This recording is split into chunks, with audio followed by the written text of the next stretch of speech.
Well, hello everyone! I just want to share my blessings today. Ito, after church.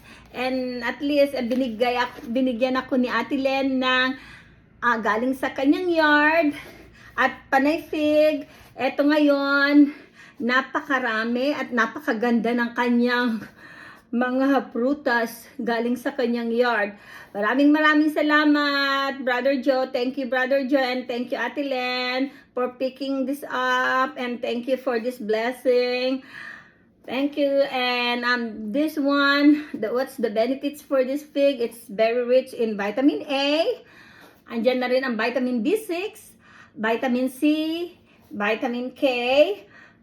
Of course, andyan din ang potassium, iron, at kasama na rin ang manganese at saka magnesium. So, it contains antioxidants at ang napakaganda nito, it's really a good source of dietary fiber. So, and hindi lang yun, nakakapag-reduce ng wrinkles. So, friend, if you're not eating fig, you have to start eating fig because it is very high in antioxidants, and also it helps stabilize in blood pressure. So, pampababa rin sa blood pressure ninyo at least yung blood sugar ninyo, kung medyo mataas, at least ma-stabilize niya. So, eto, friend, napakarami nito at eto dito lang, ewan ko kung meron to sa Pilipinas. Hindi ko lang alam. Pero ito, very good source of mga vitamins. So, ito, I'm so blessed and thank you so much. I just want to share it with you.